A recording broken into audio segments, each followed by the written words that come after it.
Quand j'étais petit, je rêvais de travailler en veston-cravate. Je ne sais pas exactement pourquoi, mais pour l'enfant que j'étais, ça voulait vraiment dire quelque chose. Comme si en portant l'habit, j'allais devenir quelqu'un d'important. Ce que j'ai réalisé avec les années, c'est que mon complet cachait une idée extrêmement séduisante. Celle que ma valeur allait dépendre de ce que j'allais accomplir.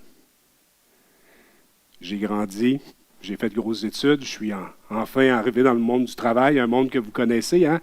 Un monde d'objectifs, d'échéances, de responsabilités et parfois même de comparaison aussi. Puis sans trop m'en rendre compte, j'ai commencé à associer ma valeur à ma vitesse. Plus vite, plus haut, plus loin, plus de preuves, plus de résultats, plus de ci, plus de ça. Puis, je ne sais pas pour vous, mais quand je regarde le monde actuel, j'ai comme l'impression que c'est devenu la norme.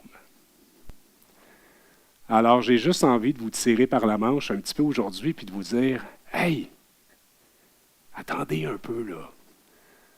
On est peut-être en train d'oublier quelque chose d'essentiel. »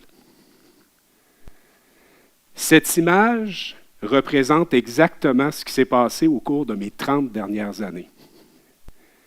Qui se souvient du fameux carrousel? On s'agrippe après les barreaux, on court, on pousse fort, on crie, on rit. C'est tellement facile d'entrer dans le mouvement parce qu'on se sent complètement vivant. Mais en même temps, j'estime que ce manège-là comporte une certaine vérité. Quand on est à l'intérieur, on ne la sent pas, la vitesse. On la vit. On fait comme tout le monde. On s'y abandonne. Et quand on en ressort, on n'est pas nécessairement allé plus loin. On est juste plus étourdi. Selon moi, ce manège d'enfants comporte un enseignement ultra précieux. Aller vite n'a jamais garanti d'aller mieux. Ce que je décris ici, c'est loin d'être banal. C'est loin d'être marginal. Le rythme s'est grandement accéléré autant dans nos vies personnelles que dans nos organisations. À titre d'exemple, quand j'ai commencé sur le marché du travail, au début des années 2000, on s'envoyait des lettres pour communiquer, avec les délais qu'on connaît. Mais aujourd'hui, en l'espace d'un simple clic, par une nanoseconde, la même information circule partout, librement, aisément. Un rythme de folie qui s'est installé sournoisement dans nos vies. Et on finit par trouver ça normal d'être toujours sollicité, toujours débordé, toujours à la course et sous pression. Selon moi, le voyant lumineux de notre moteur humain est allumé. On n'a jamais autant parlé d'épuisement. Jamais autant vu de gens brûler la chandelle par les deux bouts.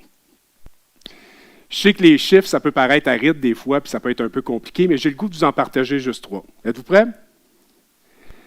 Selon l'Organisation mondiale de la santé, ce sont 1 milliard d'individus sur la planète qui vivent avec un enjeu de santé psychologique. L'épuisement, le burn-out, la dépression entraînent une perte, écoutez bien ceci, là, de 12 milliards de journées de travail par année. 12 milliards de journées de travail par année, c'est énorme.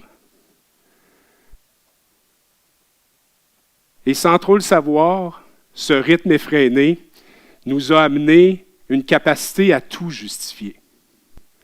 Le trop-plein, la surcharge constante, le sommeil sacrifié, l'irritabilité, la présence qu'on a peut-être perdue pour les autres, mais aussi la présence qu'on a perdue pour soi. À mon humble avis, c'est juste une façon socialement valorisée de se perdre. Maintenant, concrètement, on fait quoi avec ça? Il est temps, il est même urgent, de revoir notre rapport au progrès. Je vous dirais qu'il est même important de cesser d'admirer des cadences qui nous coûtent trop cher, humainement, socialement, collectivement. J'ai aussi envie de vous dire que ces hommes-là et ces femmes-là, ces papas et ces mamans-là, c'est des gens brillants, mais épuisés, des gens compétents, mais déconnectés, des gens qui, en quelque sorte, sont admirés de l'extérieur, mais extrêmement épuisés en dedans. Puis ce que j'ai oublié de vous dire, ce que j'ai oublié de vous partager, c'est que je fais maintenant partie des statistiques, parce que j'ai oublié de vous dire que mon rêve d'enfant, là, celui de travailler en veston-cravate, a finalement un peu mal tourné. Du jour au lendemain, je suis passé de pleine vitesse à arrêt complet. Puis quand on est habitué de vivre en accélération constante, je dois vous dire que le silence fait presque aussi peur que la vitesse. Ce n'est pas nécessairement la vitesse le problème, mais c'est de finir par croire que notre valeur en dépend. Donc aujourd'hui, je vais vous présenter un modèle, un cadre pour durer. Je veux en quelque sorte vous présenter un rituel. Vous savez, les rituels, c'est quoi? C'est comme un peu se brosser les dents devant le miroir pendant 3 secondes et on se regarde droit dans les yeux. C'est ça un rituel.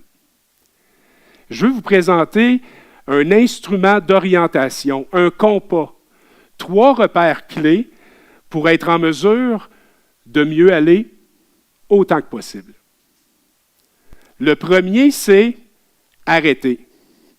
Puis là, je ne suis pas en train de vous dire de tout arrêter, là. Je ne suis pas en train de vous dire d'abandonner, de mettre de côté vos rêves, vos aspirations.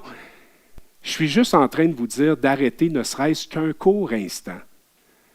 Créer une rupture volontaire dans la course.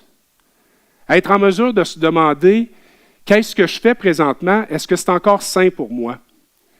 Qu'est-ce que je fais que je devrais peut-être arrêter de faire? Qu'est-ce que mon tableau de bord essaie de me dire en ce moment? Avez-vous remarqué, quand on sent la pression monter, on pousse? Quand on se sent fatigué, on continue? Quand il y a quelque chose qui ne va pas bien, on banalise? Comme un bon citoyen modèle, on prend une bonne douche, un bon déjeuner, peut-être même une petite pilule, puis on continue, puis on avance encore et encore plus haut, encore plus fort. Mais à quel prix? J'estime que c'est ça qu'il faut arrêter. Parce que ça devient un levier puissant pour en quelque sorte s'observer, s'ajuster et ultimement mieux performer. Le deuxième, c'est alléger. Alléger, c'est d'être en mesure d'identifier et d'enlever ce qui ne sert plus. Qu'est-ce que vous transportez qui est peut-être un petit peu plus lourd dernièrement? Des engagements pris pour plaire? Un sentiment de culpabilité quand on dit non?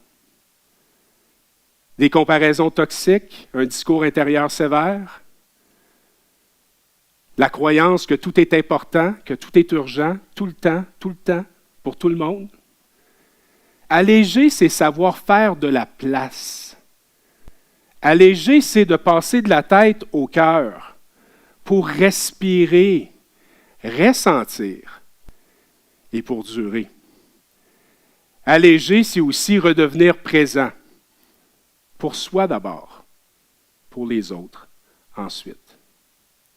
Finalement, le troisième, c'est aligner. Aligner, c'est en fait, c'est une façon d'être en mesure de remettre les gaz vers quelque chose qui nous respecte davantage. Quelque chose qui correspond plus à nos limites, à nos valeurs, pour protéger notre santé physique et psychologique. Aligner, c'est capable de dire, oui, je veux contribuer, oui, je veux réussir, oui, je veux réaliser mes rêves, mais pas au prix de me perdre en chemin. Pour moi, le progrès durable, c'est exactement ça. Ça commence quand la réussite n'est pas seulement visible de l'extérieur, mais habitable de l'intérieur.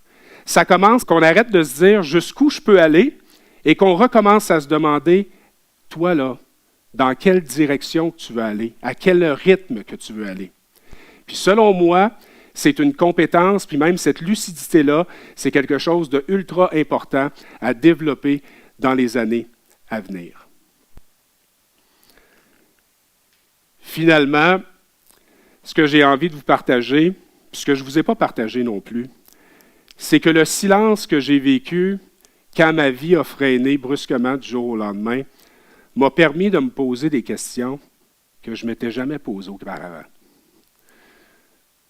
Une de celles-là, c'est « Hey Jeff, toi là, de quelle façon tu veux avancer, mon grand? » J'ai même développé un mantra que je me répète une fois de temps en temps quand je me brosse les dents face à face avec moi-même le matin dans le miroir. Tout progrès débute par se dire la vérité. Tout progrès débute par se dire la vérité. Et c'est là que j'ai trouvé mes 3 repères. Arrêter, alléger, aligner. Pas une révolution là, du jour au lendemain, pas une transformation à tout casser, là, juste un compas pour ne pas perdre le nord. Maintenant que je suis grand, mon rêve a aussi évolué. Je ne rêve plus de nécessairement travailler en veston-cravate. Je ne veux pas nécessairement porter le costume non plus, à tout prix. Mais chose certaine, je rêve toujours de jouer dans le manège de la vie et d'aller juste assez vite pour aller beaucoup mieux. Merci.